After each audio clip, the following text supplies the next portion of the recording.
We are going to start with what could be a breakthrough at the National Assembly. Opposition parties have announced that they are ending their boycott of parliamentary activities.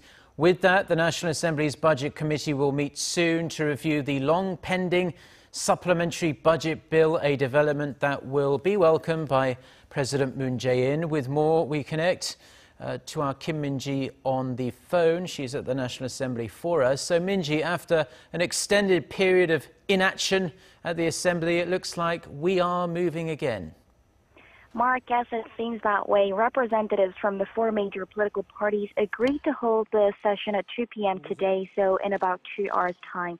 The National Assembly's Budget Committee's meeting will review the government's roughly $10 billion extra budget bill aimed at creating lots of new jobs in the public sector.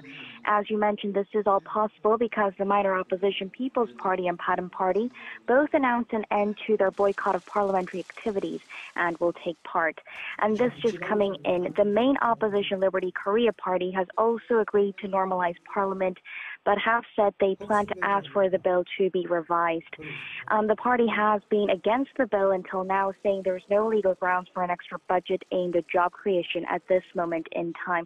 So all in all, this is an improvement, taking into account that the National Assembly had been in deadlock for a while now over President Moon's cabinet picks, as well as a recent spat between rival factions. Now, President Moon and the ruling party hope to have the bill go through the Budget Committee before putting it out for a full floor vote at the National Assembly next Tuesday. The review was initially supposed to take place earlier in the week, but was stalled as more than half of the 50-member committee has to be present for it to be reviewed and passed on to a subcommittee that will fine-tune the bill. There are only 20 ruling party members on the committee, so with the opposition parties boycotting, it was impossible.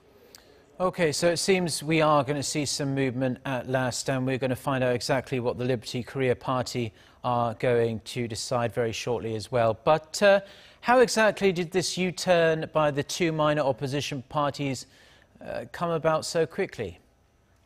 Well, Mark, the People's Party said on Thursday that they would cooperate following a visit by President Moon's chief of staff. He apologized for a recent spat with the ruling party after the chair made disparaging comments about the People's Party's leadership in regards to an ongoing fake tip-off scandal that's rocking the party right now. Now, the conservative opposition, namely Liberty Korea Party and Padam Party, had been boycotting Parliament over two ministerial nominees for defense and labor. The ruling party bought some time from the Blue House, saying so that they could delay the appointments to have some time to persuade the opposition to break the impasse. And yesterday, the labor minister nominee withdrew his nomination while President Moon went ahead and appointed the new defense minister. So with one of the opposition's demands taken into account, that's what's likely going to break the ongoing deadlock in the Assembly. Back to you, Mark.